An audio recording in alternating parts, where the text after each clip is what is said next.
Y la gente dice, bueno, yo prefiero el físico, yo prefiero el digital. La cuestión no es enfrentar estos dos formatos, la cuestión es leer. El que le apasiona la historia, que le apasiona la literatura, no ve inconvenientes en usar cualquier formato, porque la idea es ofrecer conocimiento, debatir ese conocimiento, dar a conocer nuevos conocimientos y hacer aportes a la sociedad.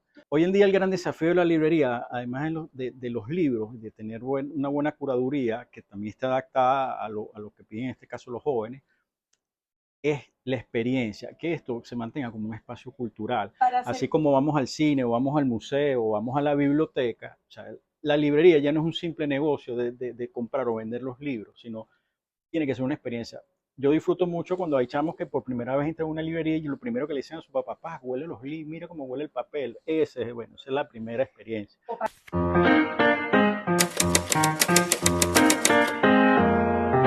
Con el oído en la letra, con Aymara Lorenzo. posibilidad de poder llevarle a todas las personas que nos van a ver en cualquier momento a través de mi canal YouTube. Suscríbanse, Aymara Lorenzo, y ahí pueden ver todos los episodios de Con el oído en la letra. De poder llevarle a todas estas personas, a todas las personas que se conectan en cualquier momento con este espacio, lo que ocurre en esta parte de Venezuela, en la región insular. Una región, Frank, que además es riquísima en acervo cultural, y parte de eso es lo que están haciendo en la biblioteca de historia, ¿verdad? La biblioteca de historia y literatura. ¿Viste? Por ahí estuvo mi confusión.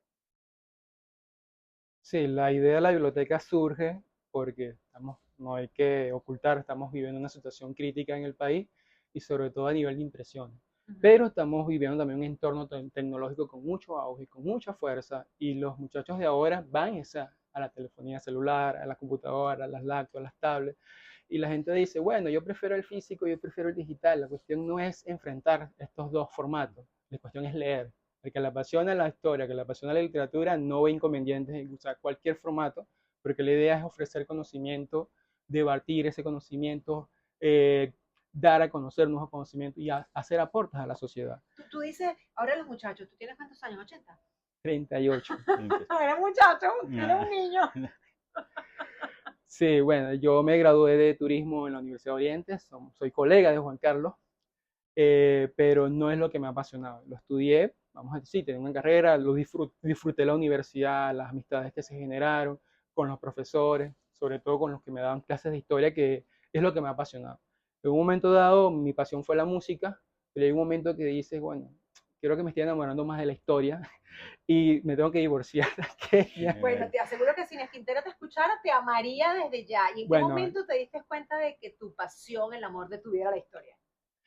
desde niño, cuando estaba en primaria, leía de manera muy apasionada los libros de historia de Jesús Manuel Subero, que es un autor local, de Ángel Félix Gómez. Inclusive, la lástima que no pude conocerlo porque la inocencia de niño, por ejemplo, mi madre trabajaba en la gobernación del estado y ellos pasaban por la gobernación del estado. Yo ni idea de quiénes eran, pero estaba disfrutando sus libros. Ellos murieron cuando yo todavía era pequeño, pero esos libros siempre me apasionaron. Y los leía tanto que los memorizaba sin querer queriendo, como diría el chavo. Y me surgió ese amor por la historia de Margarita, pero mientras más amor, sigues leyendo y lees muchísimo de historia de Margarita, después empiezas a leer historia de Venezuela, pero con autores ya de calibre, digamos, como Carrera Damas, como Pinito Rieta, como Inés Quintero, el mismo Tomás Estraca, y te piensas a generar otra mirada a la historia. Por ejemplo, el 19 de abril de 1910 está calificado como el movimiento precursor de la independencia de Venezuela. Y hay otras miradas. Desde mediados del siglo XX se generan otras miradas a ese movimiento y ya no lo estamos viendo tan así. Fue un movimiento muy importante para generar el proceso de independencia, pero yo lo que he visto es que se ha hecho mucho énfasis en Caracas, pero esa misma mirada que se generó, esa mirada crítica, también hay que extrapolarla a lo local. Realmente el 4 de mayo, que es nuestro día magno aquí en la isla, realmente fue un movimiento independentista.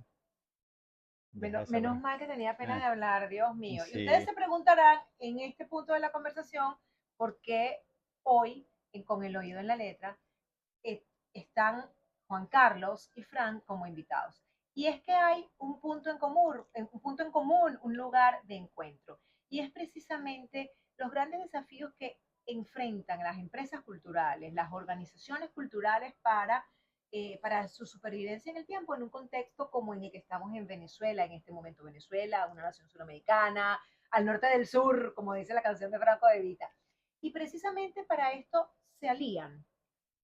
Para esto, Tecnibooks teje redes con la biblioteca para que haya en el tiempo la supervivencia de este espacio cultural al que puedan acudir todas las personas que estén investigando, que quieran conocer de la región. Las regiones venezolanas son muy ricas y lamentablemente poco conocemos de las regiones.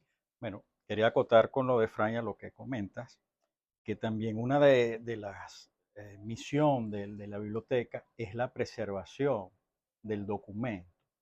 Dado a nuestra crisis y la pérdida de bibliotecas enteras, gente que falleció, que esos libros no fueron, digamos, resguardados. Hay un tema institucional que a veces, bueno, por un tema de fondos no puede, digamos, resguardar esos documentos, se van perdiendo, se van perdiendo. Y Fran una vez comentándome me dijo, mira, estoy haciendo este trabajo, estoy digitalizando con permiso de los herederos Familiares. o del escritor si está vivo, porque es una forma, sí, como de que eso quede allí, ese acervo cultural no se pierda, porque hasta que volvamos a tener, digamos, un dinamismo económico como hace 15, 20 años, de que se pueda reimprimir o imprimir obras, no lo tenemos y de verdad que no vamos a decir mentiras, no, que eso no se va a poder imprimir por los momentos. Entonces, Frank, me pareció muy loable.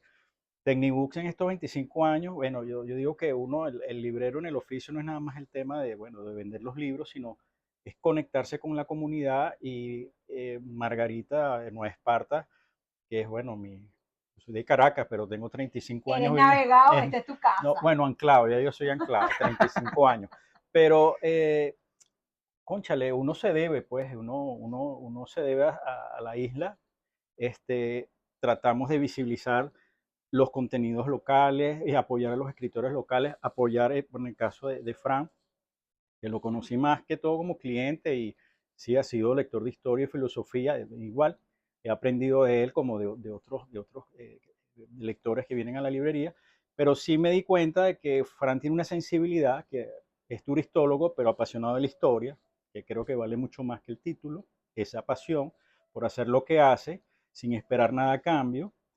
Y bueno, esas son la responsabilidad social, decidimos apoyarlos y bueno, y en lo que él necesita cuenta con la librería, pues con la organización de Tecnibooks.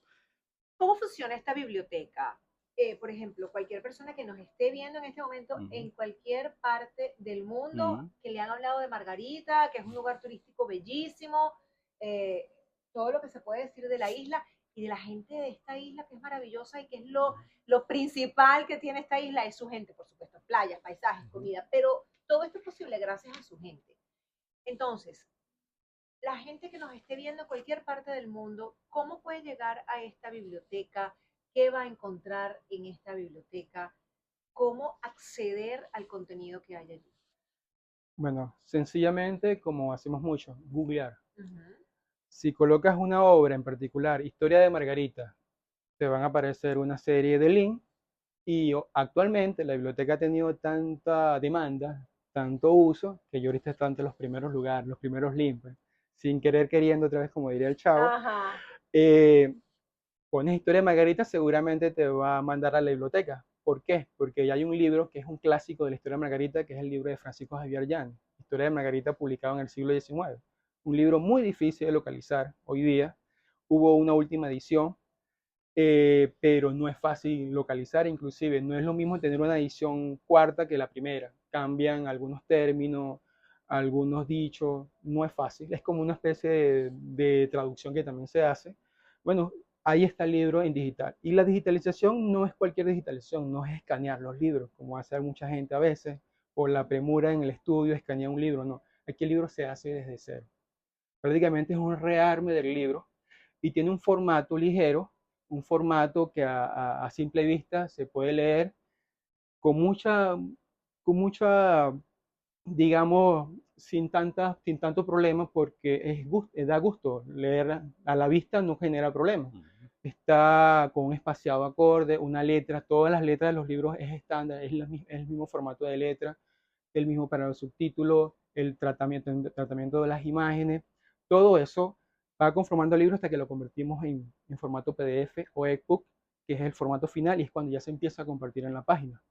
A medida que ha habido demanda, aparecen todos estos libros. Por ejemplo, la biblioteca hace énfasis en 4 autores, digamos, fundamentales de la historia de Margarita, que son Rosario Rosa Costa, Jesús Manuel Subero, Ángel Félix Gómez y Francisco Lares de Granado, que fue el primer cronista de Margarita. La idea es digitalizar la obra completa de cada uno de estos autores y estamos muy cerca, pero de muchísimos otros autores y muchísimas otras temáticas. Te puedes encontrar con libros sobre música margariteña, sobre gastronomía margariteña, sobre tradiciones margariteñas, sobre espantos de Margarita. Todo eso te vas a encontrar acá. Y la meta también de la biblioteca es no solamente libros, con la ayuda del equipo, entre ellos tenemos a José Miguel, que es un experto en la materia digital, audiovisual. Vamos también por la música y por videos muy viejos de Margarita que va a recibir un tratamiento de edición para que también lo guindemos en la página. La idea es que vamos creciendo poco a poco. Yo en lo personal creo que cualquier experiencia, cualquier iniciativa como Tecnibooks, que está cumpliendo 25 años y lo están celebrando en este mes de abril, así que si están viendo esto ahora, que lo grabamos antes, no dejen de venir a todos los eventos que tendrá Tecnibooks durante todo el mes de abril, que además el mes de abril es un mes de celebración en el entorno literario porque es el mes del libro. Bueno, yo en lo personal creo que todas las experiencias, todas las organizaciones, todas las empresas se hacen por la gente. Y a mí me gusta escudriñar en los seres humanos. ¿Qué te llevó a consolidar esta librería? 25 años se dice fácil, 25, pero son 25 años. Es como doblemente casado. Tú te casaste con Cari y te casaste con Tecnibooks. Bueno, tenemos 28 años de casado y 4 de novio. Más o menos. Pero esta es una hija. Acotar que casi 3 quiebras, porque realmente las empresas sufren casi 3 veces a punto de quebrar y bueno, digamos que ya uno tiene las bases sólidas después que uno cuenta los 25 años. Mira, como comentaba, esto nació, al principio fue algo de business, pues yo estaba en la universidad, hijo único, mi papá me mandaba mi mesada, pero yo quería un poquito más para tener, bueno, cierta calidad de vida, pues como estudiante. Y se me presentó esa oportunidad por algo que fue, digamos, fortuito. Mi viejo me enseñó ese, yo fui para comprar mis libros y me di cuenta, concha, pero si yo llevo estos libros. Y bueno, y ahí nació todo. Pero fíjate lo curioso, Juan Carlos. Pudo haber sido con los libros, como fue, pero a lo mejor pudo haber sido con otro tipo de bien material. Bueno, yo recuerdo que yo en bachillerato a veces, bueno, intercambiaba los juguetes. Bueno, siempre he tenido eso de comerciante, pues no sé si por la vena portuguesa, de parte de mi papá. Pero después que ya estás en el oficio, como me dijo una vez la gerente de mercadeo de Magrojil en esa época, me dijo, mira Juan, ya tú entraste en un mundo que no te vas a poder salir. Y en razón, la señora Yolanda tenía razón. Y era eso, pues que es un fetiche. Ya cada vez que llegan las cajas y sacan los libros o ven los catálogos, y en aquel momento eran los listados, tú, digamos, te daba un placer y ya, y eso es una de las cosas bellas del oficio, pues de que te enamoras de este mundo, no te tienes que leer todos los libros porque a veces es imposible, pero el simple hecho de explorar todos esos catálogos, esos títulos, y en aquella época el mercadeo era quizás un poco riesgoso, porque yo llegaba a los almacenes de las distribuidoras o las editoriales, y ya yo vine al almacén, esto es para el profesor Camacho, esto es para este pana que está haciendo esta tesis, esto es para el chamo de bases de datos, porque al principio... Pero entonces hay un tema de intuición que es determinante. Sí, sí. Porque es como, bueno, apostar a este libro o jugártela por este libro porque estás haciendo una inversión de tiempo y una inversión de dinero. Sí, yo recuerdo que, bueno, mi papá tenía una agencia de viajes, Brasilia, y bueno, los pasajes tenían un descuento que me permitía viajar una vez al mes y eso hacía que yo pudiera ir a la Plaza del Rectorado a buscar los libros en la Universidad Central, ir a la McGraw-Hill y a la Prentice Hall, que en ese momento estaban en Sabana Grande. Y bueno, y tenía una cantidad de contactos y me permitía, imagina, yo vendía lo que sería la Pepsi-Cola y la Coca-Cola del mundo técnico. Por eso se llama Tecnibooks, porque realmente yo nací como librero técnico. ¿Por qué me tuve que abrir a un campo más general? Porque si no iba a quebrar. Ese fue, digamos, nuestra primera quiebra. La superespecialización en ese momento estaba muy adelantado al mi momento económico. Entonces tuve que empezar a abrirme y a manejar la parte de literatura, donde no es muy fuerte, y es tener amigos, gestores culturales que me proponían para presentar libros y ahí fue naciendo esa Tiny Books como marca en el AB, que fue realmente hace 25 años, en el O sea que te oficio. echaron muchas ayudaditas. Bastantes. No, y soy como una familia, amigos entrañables, unos que se han ido, otros que viven lejos, otros que, bueno, que están aquí en Margarita, pero cuando yo te Sé pongo, que estás disfrutando tanto como yo de esta conversación, pero voy a hacer un alto para hablarte de Nuevo País de las Letras. Es uno de los títulos de la colección Rostros del Futuro del Fondo Editorial Banesco y que está alojado en la Biblioteca Digital Banesco, que por cierto te invito a que navegues, la conozcas, sepas cuáles son los títulos que están alojados allí para descarga gratuita. Nuevo País de las Letras recoge el testimonio de 34 escritores y una obra de cada uno de ellos. Este libro nos habla a los lectores de las inmensas posibilidades creadoras de estos escritores que hoy reconocemos como los rostros del futuro. cuando yo te puedo nombrar N cantidad de personas que, bueno, que fueron, digamos, tutores y amigos de Tecnibooks, por decirlo de una manera. Escuchándote hablar, Juan Carlos, me surge la inquietud, Frank, de entender por qué quisiste dedicarle tiempo a la historia de Margarita. Bueno, no solamente tiempo, pasión, tu vida, es lo que te mueve. Ya has hablado de que estás enamorado de la historia, pero ¿por qué la de Margarita?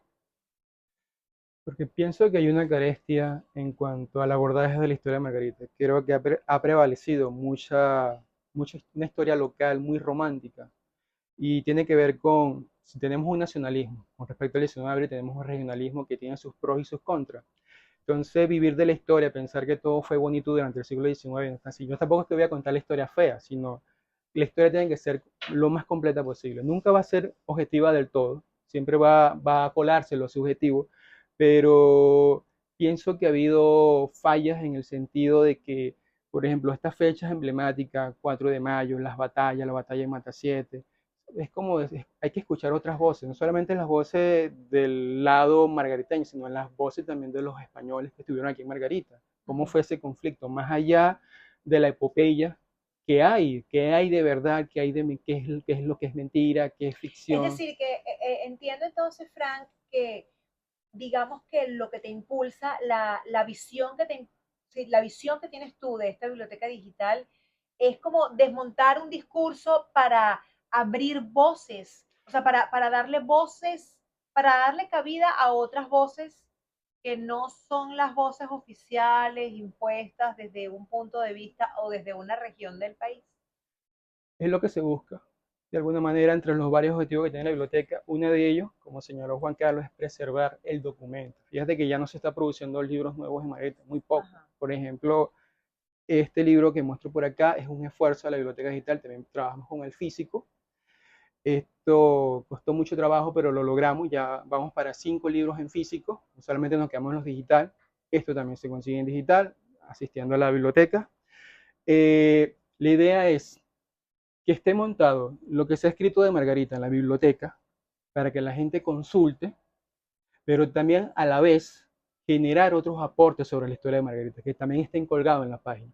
Por ejemplo, ves la historia que nos enseñan en las escuelas, pero la página también busca poco a poco dejar unos cimientos para dar otras miradas a la historia de Margarita, porque a veces uno se cansa porque uno lo que ve en historia local es que se va como repitiendo el mismo discurso y dale con el mismo discurso, pero no hay otra búsqueda, otra fuente, otra interpretación, otra generación de nuevos historiadores. Por ejemplo, te señalé el caso de estos 4 autores fundamentales, pero hoy en la actualidad es poco lo que se ha hecho en Margarita con respecto a la historiografía, que es distinto a la historia. La historiografía es un poco más exigente, más rigurosa, y a nivel historiográfico Margarita presenta cierta carestía, digamos, para no decir. Escuchándote hablar y teniendo este libro de Ángel Félix Gómez, que se llama La Asunción, Ciudad Nuestra de todos los días, y recordando la parte de la experiencia de esta mañana, hoy cuando hemos estado en la librería Tecnibooks, antes de grabar este episodio de Con el Oído en la Letra, que ustedes están viendo en mi canal YouTube, Aymara Lorenzo, al que les invito a suscribirse, me di cuenta de que de las varias personas que entraron, por lo menos 3 preguntaron por libros de historia. ¿Eso es habitual? ¿Es la tendencia? Así como la tendencia ahora también es que la gente entre preguntando por libros de autoayuda, que es un tema que hay que desmitificar y que también van a poder ver con el oído en la letra. Bueno, en los 25 años de Tecnibus es habitual, quizás porque nos preocupamos por tener en la curaduría de libros, libros de historia y visibilizarlos. Esa es la otra cuestión, de que tú como librero tienes una responsabilidad, bueno, de impulsar esos contenidos. Obviamente, como te explicaba, hay un tema de negocio, que hoy en día el gran desafío de la librería, además de los libros, de tener una buena curaduría, que también está adaptada a lo que piden en este caso los jóvenes, es la experiencia, que esto se mantenga como un espacio cultural. Para Así hacer, como vamos al cine, o vamos al museo, o vamos a la biblioteca, o sea, la librería ya no es un simple negocio de comprar o vender los libros, sino tiene que ser una experiencia. Yo disfruto mucho cuando hay chamos que por primera vez entran a una librería y lo primero que le dicen a su papá, papá, huele los libros, mira cómo huele el papel. Bueno, esa es la primera experiencia. o para hacer que personas como Nora, que viene del estado Zulia, desde Ah, Maracaibo, bueno, que sí. cada vez que viene Margarita se instala 3 o 4 horas aquí en la librería. Bueno, Nora precisamente uno de estos lectores que viene y descubre la librería y consigue títulos que no consigue en Maracaibo. Bueno, libros editados por Polar, libros que ya no se consiguen, como también todas las novedades, pero eso es la identidad que tú le das a la librería. Obviamente, como siempre te hago hincapié, está la otra parte, sí, la parte financiera, pero no debes de perder eso, ¿no? Esa identidad, sino mantenerte, adaptarte, es como un equilibrio. Pues, no te puedes ir todo a un contenido de fantasy pick, sino tienes que manejarlo todo. Y eso no quiere decir que tú sacrifiques o tus ideales, sino, bueno, es un tema de adaptación y, bueno, y mantienes los espacios. Por lo menos, Fran es asiduo a filosofía. Y bueno, desde hace unos meses, cuando ya empezamos a traer los libros directamente, en el que, mira, tráeme este libro, tráeme este libro.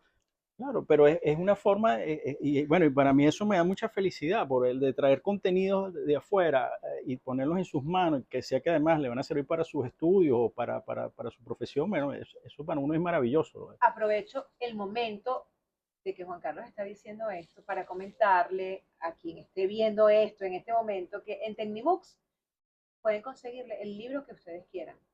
Estés en Venezuela o no estés en Venezuela. Hasta libros para Portugal mandan desde aquí, desde Tecnibooks. Así que ya saben, @Tecnibooks y allí van a disfrutar de la oferta y lo mejor de todo es de la experiencia y de la calidad de servicio. Esta conversación tiene un hilo conductor, que es, estoy hablando con 2 turistólogos que se han dedicado a los libros, pero más allá de eso es precisamente la pasión por los libros, el amor por la lectura y por la promoción de la cultura. Y escuchándote hablar, Juan Carlos, me surge esta pregunta, Fran, ¿cómo enfrentas el desafío de fomentar el amor por la historia desde tu entorno de acción, que es la Biblioteca Digital de Historia y Literatura de Nueva Esparta, en esos jóvenes de los cuales tú hablabas anteriormente que vienen con el chip debajo del brazo, pero que a lo mejor tienen otros intereses que no son la historia? La historia, digamos, como si fuera un arma en la cabeza de los muchachos. Pienso que la historia no está para simplemente conmemorar fechas históricas. La historia va mucho más allá de eso. Es comprender los procesos. ¿Por qué se llegó a estos momentos? La historia no está hecha solamente de fechas, son procesos. Y eso es paulatinamente, eso es muy lento.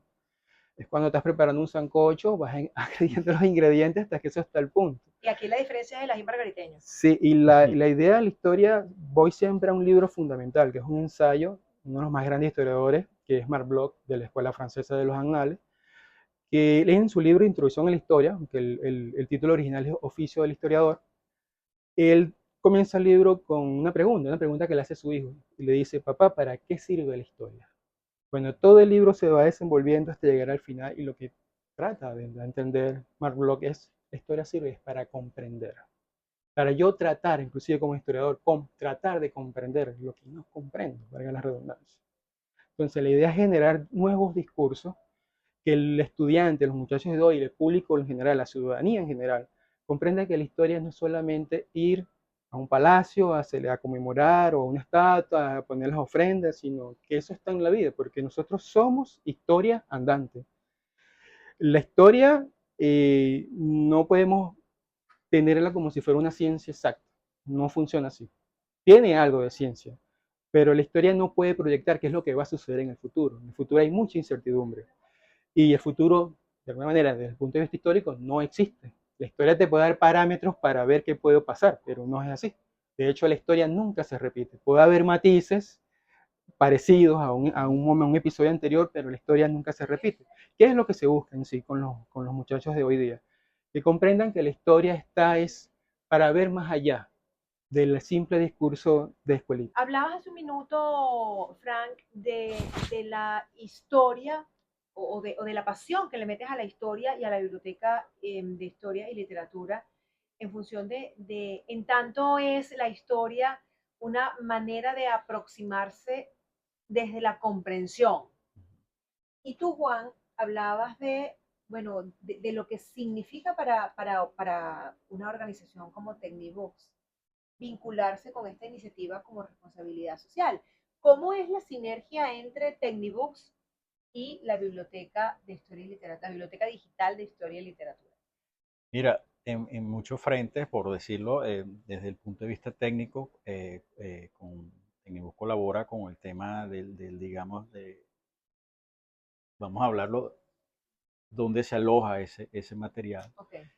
Nosotros ofrecimos una licencia de Office 360 Okay. para ellos poderse manejar de una forma más cómoda, con muchos más instrumentos que les permita trabajar más fácil, pues, ¿no?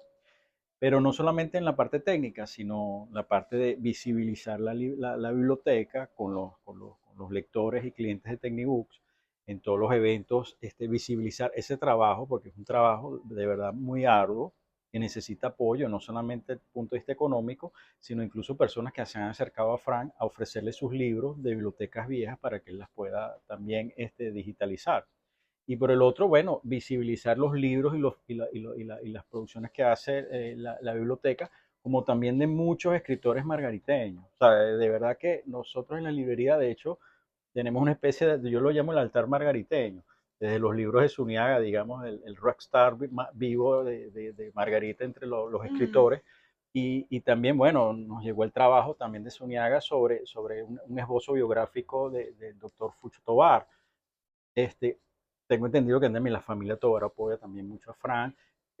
Es un conjunto de personas que digamos, somos sensibles a este tema y sin querer queriendo nos hemos ido articulando en función de la biblioteca digital. Pues ahí donde esas son las cosas que tú dices, bueno, mira, Sí vale la pena. sí valen la pena. Ese es el país.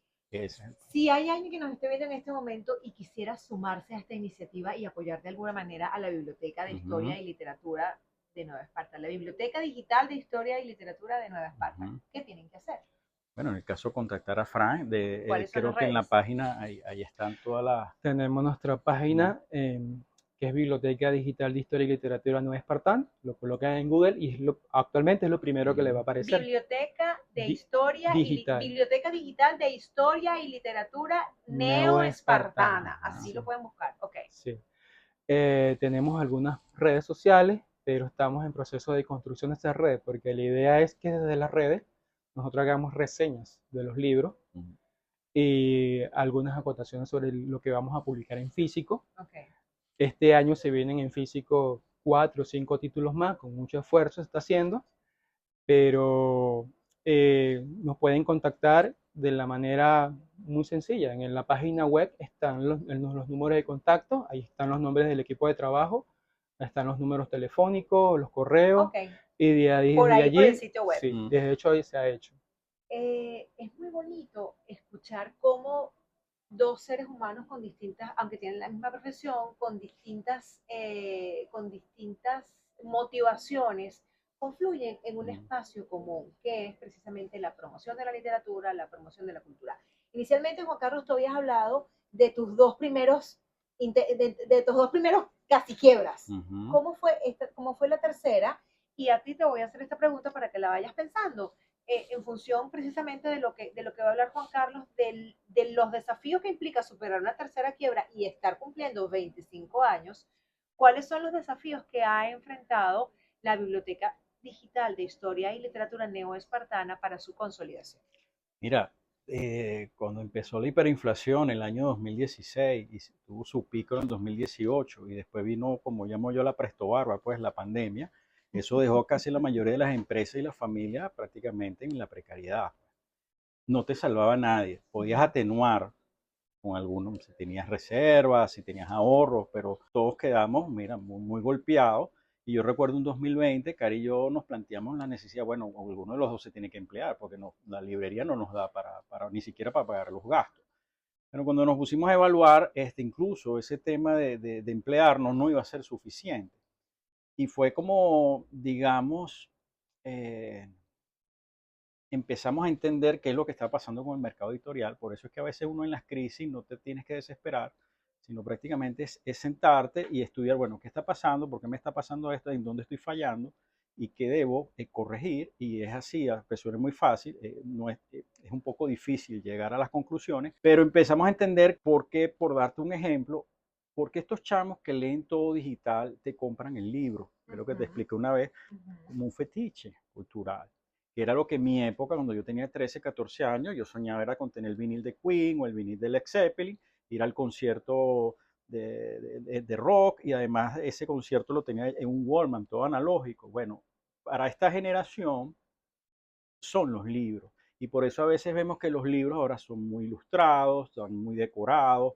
Quizás a nosotros nos pueden parecer de repente rococó, pero es porque son fetiches culturales, son objetos de colección, porque el libro en este momento a la generación joven es su vínculo con lo físico. Ellos digitalmente pueden leer todo, porque tanto la piratería, además la colaboración, que a veces no es un tema de piratería, sino de colaboración de datos, pero cuando tú ves la cara de esos chamos, cuando tienen su libro en la mano, tú entiendes, bueno, era lo que era para nosotros de repente tener las mejores metras, las mejores, ¿sabes? Es eso. La golondrona. La bolondrona. En el caso de ella, yo me iba más por los discos porque esa era mi pasión, los discos. Los robé los celulares. Algo así, algo así. Pero entendimos eso, empezamos a construir las colecciones. El año pasado, 2024, fue muy difícil. Tuvimos varios acontecimientos familiares. Me operaron 3 veces el ojo. Y aunque tú no creas, en esos 3 meses de convalescencia. de convalescencia, reposo, sí, me puse a repensar muchas cosas que Cari y yo desde el año pasado empezamos a mejorar el tema de la logística. Cari se encarga de las redes sociales. Y ese es un punto, el de las redes sociales, que ya vamos a ir para allá. Y el de los contenidos, cómo trabajar de una forma más estrecha en colaboración con distribuidores locales, además de poder traer también libros. Y eso, porque el trabajo es así, es un trabajo de hormiguita, de disciplina. Bueno, lograr que ahora tú en la librería respiras otro aire, hay nuevos contenidos. Me falta mucho más, obviamente falta mucho más, pero tú lo notas cuando, mira, para mí nos da mucha alegría cuando viene gente de otras partes y se queda maravillado con la librería. Porque a veces uno no se, ojo, no es que esté todo el tiempo, no, ay, qué bonita mi librería, sino que te lo digan y te hacen sentir bien, que estás haciendo un buen trabajo. Eso es maravilloso. Entonces, es eso, pero eso es un trabajo de disciplina, arduo. Karina se encarga más que todo, ella siempre está en el front desk, yo estoy detrás, en el backstage, la logística, pidiendo los libros, porque obviamente los recursos no son finitos, el capital es finito. Hay todas esas medidas empresariales que tienes que cumplir para que esto tenga sustentabilidad. Si no, de verdad, por mucho romanticismo y mucho amor, si tú no mantienes unos criterios empresariales, digamos, organizados y firmes, mira, no. Y más en este contexto que vivimos de incertidumbre, que hoy estamos, mañana no estamos, hoy es así, mañana es así. Bueno, y toda esta crisis del 2016 que estamos viendo, que fue muy fuerte, bueno, nos enseñó esa resiliencia, a aprendernos a manejar y, bueno, tomar decisiones en función de lo que, pero con ese norte, calidad, atención, contenido, satisfacer las necesidades de información y lúdicas de nuestros clientes. O sea, ese es el trabajo de Tecnibooks. Y bueno, y en la responsabilidad social, los eventos, estamos, bueno, de hecho con Frank, nos propuso, va a estar el historiador Tomás Estracas el 22 de marzo. Bueno, el 22 de marzo, que el 22 de marzo ya pasó cuando ustedes vayan a ver esto, porque esto está saliendo en abril, que es el mes aniversario de Tecnivox. Y la idea, bueno, Francia me acercó, nosotros en una época, en un año teníamos hasta 20 y 30 presentaciones con Margarita Gastronómica, con los lanzamientos de los libros de Zuniaga, X, o sea, había mucha actividad cultural y eso ayudó también a posicionar a Tecnibooks en Caracas, pues que ya las editoriales no veían con otros ojos. O sea, tú te vas ganando a pulso esa reputación. Eso no es ni a regalazo, Sí, no, ni está con compadrazgo, sino es de trabajo, reputación, servicio, sí. relacionarte, escuchar. El trabajo a veces, Karina, mío, no es tanto recomendar, sino escuchar, y de acuerdo a lo que yo escucho, yo recomiendo. Lo que yo te explicaba lo que vivimos esta mañana cuando estábamos haciendo la experiencia así es, de Librera por un día, que por supuesto no ha terminado y va a continuar después de que terminemos de grabar este episodio de Con el Oído en la Letra. Frank, ¿cuántos años tiene ya la biblioteca digital? Muy buena la pregunta. Porque además quiero con esta respuesta que contextualices el tiempo de la biblioteca con la pregunta que te dejé anteriormente con relación a cuáles han sido los desafíos que en este tiempo has encarado y cómo los has superado. Bueno, vamos a responder la primera y después la segunda.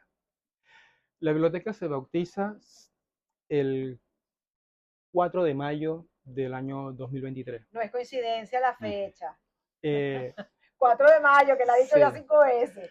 Sí, lo buscamos por ahí porque es nuestra fecha magna acá en el estado. La bautizamos en la Sociedad Progreso, que es uno de los clubes sociales más importantes de la isla. Está ubicado en la Asunción, que también fue inaugurado en 4 de mayo de 1918. Además, hay mucha gente acá que le gusta esa fecha.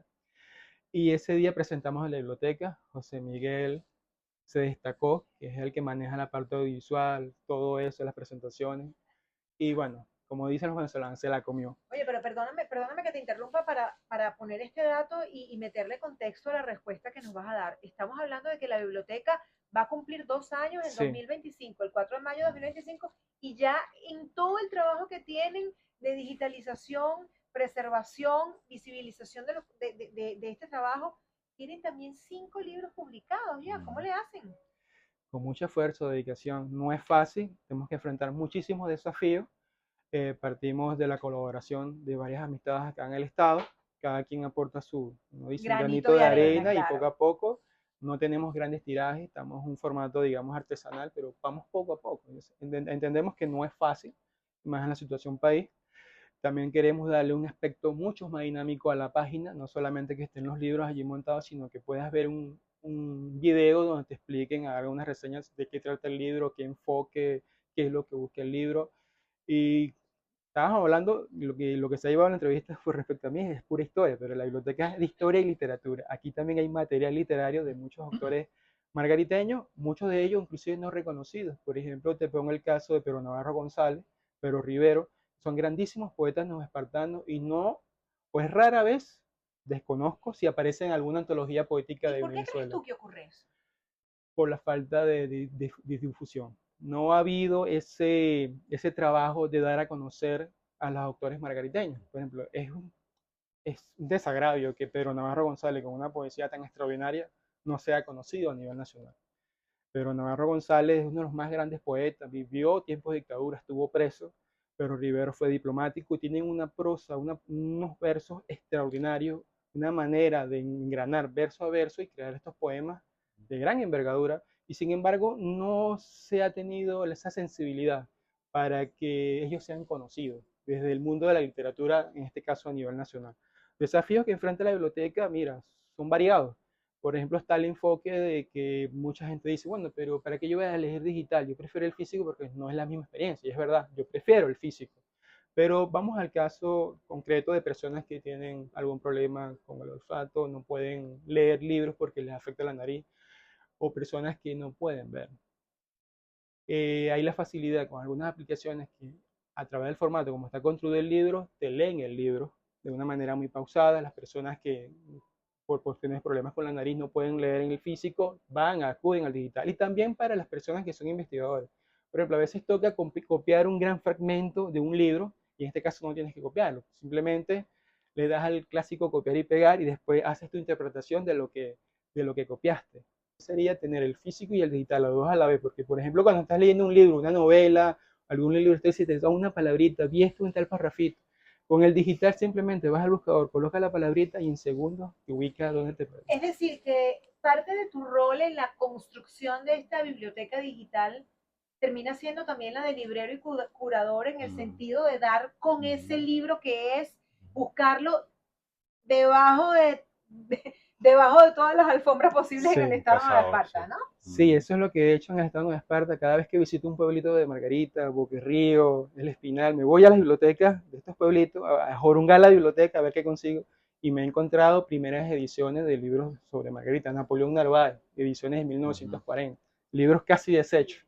Yo me encargo de solicitar que me lo presten con el compromiso de devolverlo.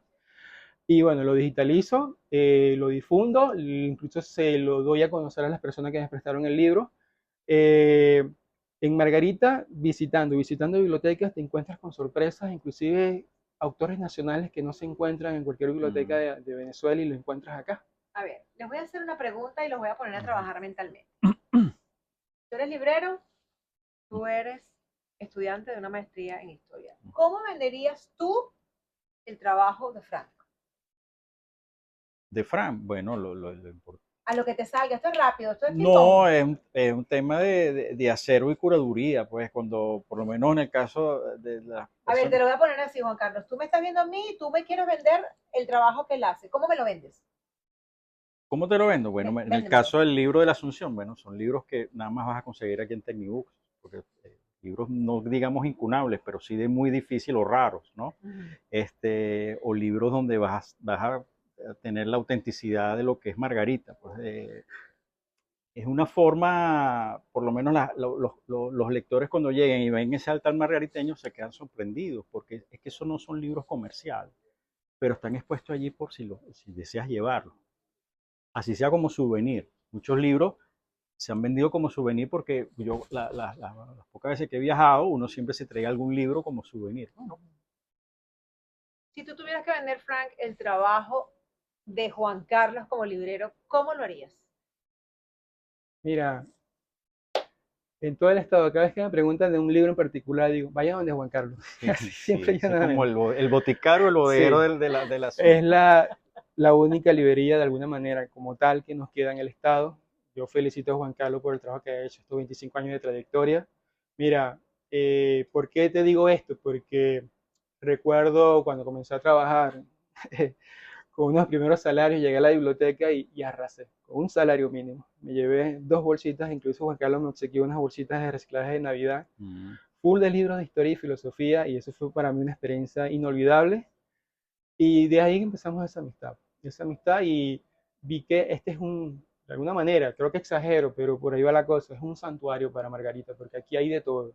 Y si no está aquí, simplemente es hablar con Juan Carlos y Juan Carlos lo trae de cualquier parte de Venezuela y del mundo. Me ha Ok, traído libros de Europa que no se consiguen acá en Venezuela. llegó el momento de relajarnos y jugar en esta conversación. Ujú. Estas preguntas que les voy a hacer son de rápida respuesta. ¿Cuál es el libro más inusual o raro que has vendido en esta librería? Más inusual, más raro. Cónchale. Estás pensando Sí, mucho, no, chico. es que no es muy fuerte. Pero mira, el libro raro, cónchale, es que, bueno, es que Está no. rapado, Juan No, Carlos. no, no, no, bueno, los libros raros, ¿qué te puedo decir? Los libros difíciles de conseguir, bueno, los libros de Polar, que ya no hay libros que sean, pero sí, estoy Está raspado. rapado. Sí. ¿Cuál es el libro de historia más raro que has encontrado en el estado de Nueva Esparta para que forme parte de la Biblioteca Digital de Historia y Literatura? Historia de Margarita de Mariana de Briceño. ¿Por qué es raro? Mira, De Mariano Briceño y Agorri. no, No, No, Mariano, este es otro Mariano Briceño. ajá. Ajá, es parte de uno de esos estados. ajá. Pero no te hablo del libro publicado en los 70, te hablo de la Ujú. primera edición de este libro. Que fue Fue en en... el siglo XIX, a Oh, mediados del siglo wow. XIX. ¿Dónde lo encontraste? ¿Cómo lo encontraste? Ni siquiera lo encontré el original, fueron fotocopias. En la Ah, biblioteca de Ángel Félix Gómez, Juan Griego. ujú, Ajá. Oh. sí. Si pudieras tener a un autor o autora como invitado aquí a la librería por un día, ¿a quién elegirías y por qué? Cónchale, en este momento Ana Teresa Torres, de hecho tengo aquí su libro, que para mí está infravalorado. Diorama, mira, Diora, vaca, diorama. ajá. ¿Por qué Diorama? Mira, yo he leído pocas novelas, pero me tomé esta novela, me la leí en 3 días. Me marcó mucho. Imagina estar en una distopia donde hay una mezcla de Fahrenheit y además de 1984, pero con lo que sucede aquí en el país. Esto es Diorama. Eh, Me marcó mucho, yo se la recomiendo. Al final uno queda así como que sin aire, queda en un desasosiego, pero es bueno leerlo porque uno entiende muchas cosas. Y ella prácticamente, la forma como escribe, me encanta. Ojalá, bueno, Ana Teresa algún día quisiera Ana Teresa presentar tu libro aquí en Yo Teniu. te voy a comprometer públicamente, Ana Teresa, a que conversemos en Con el oído en la letra sobre Diorama. ¿Ustedes se imaginan lo que sería una conversación entre Ray Bradbury, Orson Welles, Ajá, perdón, George Orwell, ¿verdad? George Orwell y ajá. Ana Teresa Y Ana Torres? Teresa Torres. De verdad que, bueno, mira, me encantó. Creo que incluso es una novela que quería llevar la novela gráfica para llegar al público juvenil, como una novela de culto. Es mi apreciación. Y sí, y además, bueno, está impecablemente editada por Monroy Editor, que, bueno, Qué tremendo editor. editar con este papel, y bueno, es un lujo. Esta novela es un lujo. Frank, si tú tuvieras en tu posibilidad de conversar con un autor o autora margariteña de estos de estos cuyos textos han llegado a tus manos, ¿a quién escogerías y por qué? Ángel Félix Gómez, a pesar que ella no está con nosotros, No, claro. es una persona que lamentablemente no tuvo la oportunidad de conocer. Estaba niño cuando él estaba en su apogeo, Pero ¿por qué lo escogerías a él? por lo que hizo por Margarita. Creo que es de todos los investigadores el que más se acercó a darle una visión un poco más crítica a la historia de Margarita, a la historia de Nueva Espartana. Publicó una gran cantidad de libros, aparte de que ya conservó una gran amistad con su señora esposa, su vida, Dexy Bonives, que es una gran amiga, a quien le mando saludos. Ella me ha permitido entrar en su biblioteca y de alguna manera, gracias a ella, entro a esa biblioteca, soy como un cliente VIP o, más, o un poco más allá de un cliente. Tengo los derechos de publicar los libros de Ángel Félix Gómez con el permiso de ella y la idea es dar a conocer toda su obra. La obra física que él llegó a publicar en vida ya está totalmente digitalizada. Ahorita estamos trabajando con puros inéditos, inclusive este de la Asunción es un libro inédito. Él nunca pudo verlo materializado en vida, pero con mucha fuerza nos encargamos de que así fuera y estamos cada año publicando al menos uno o dos libros inéditos de este autor. ¿Qué es lo más curioso que te ha pasado aquí en la librería o lo más curioso que recuerdes por curioso precisamente que se haya convertido en una anécdota para ti que te haya dicho algún cliente? ¿Algún cliente? Bueno, te voy a decir, pero como una anécdota triste. Oh, La anécdota triste, digamos, en la librería fue cuando en el 2018 mis clientes asiduos, que eran personas de la tercera edad, empezaron a traer sus libros porque necesitaban venderlos, porque se mudaban, porque se iba a un recinto más pequeño. Eso me pegó mucho. Me di cuenta, bueno, de que la precariedad no era solamente el tema de la comida, las medicinas, sino hasta la en lo, conservación de los libros. sí, bueno, y ahí es donde el trabajo que hace Frank, pero eso como curiosidad, aunque suene así muy, eso me marcó. Y bueno, y sí, hay un mercado de libros, Secundario, un mercado de libros sí, usados. pero que se maneja a veces de una forma muy, bueno, no decir cruel, sino Poco que digna, ¿será? poco digna, porque de repente por todas, imagínate que toda esta biblioteca un día yo la tengo que vender a 10 centavos de dólar por libro. Entonces, eso a mí me arruga, porque yo digo que los libros son bienes culturales y no les podemos dar tratamiento como, vamos a decirlo, Como papel y ya. como papel higiénico. No, Claro. el libro tiene un valor. Ha habido banderas de personas quizás con buenas intenciones, pero a veces las buenas intenciones no son las correctas, de que democratizar la cultura es vendiendo libros a $1. Y eso es terrible, porque eso es comida para hoy y hambre para Mi mañana. mamá dice, de buenas intenciones está Ajá. empedrado el camino del Y infierno. entonces, yo soy de los que, bueno, los libros, sí hay libros que se venden, pero no, tú no puedes mantener una industria o un espacio cultural a bajo costo. Eso es mentira, eso es una utopía. A la larga, eso se desmorona porque no tiene sustentabilidad. Igual que los cines, igual que los museos, tienen que cobrar, el cine tiene que tener un precio. Lo gratis no se valora definitivamente. Obviamente lo que hemos pasado en estos últimos 8 años, o sea, esa hiperinflación más la pandemia, la verdad que nos dejó un momento muy, muy difícil. Pero yo le decía a Karina, oye, o sea, si ahorita el futuro es vender libros a $1, eso es terrible, o sea, no quiero estar, Mm. no quiero tener una librería así. Quiero tener una librería donde tú llegues, descubres, te maravilles y compres y bueno, hay caché, hay poder adquisitivo. Claro. Como Fran, le digo, Fran, llévate eso, lo pagas en 3 partes, no hay rollo, ¿sabes? Pero de decir yo que tengo que rematar esto, yo prefiero donarlo. Yo, como una vez le dije a un amigo, a David Botón, le dije, me pedí un libro que era para el tema del museo y que no lo conseguí. Le dije, mira, un bien cultural para un bien común.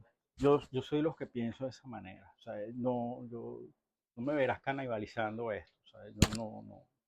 Por eso te hablo de quizá de esa experiencia que es muy triste. Y por eso te respeto tanto y te Sí, admiro y yo tanto como trato librero, Juan Carlos. y mantener la librería como tú la ves, como es, como se debe trabajar.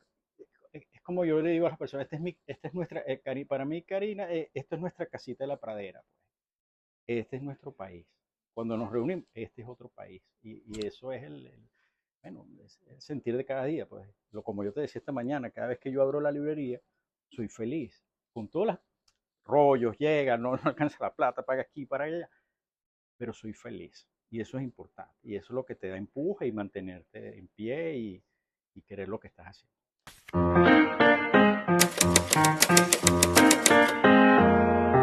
Con el oído en la letra, con Aymara Lorenzo.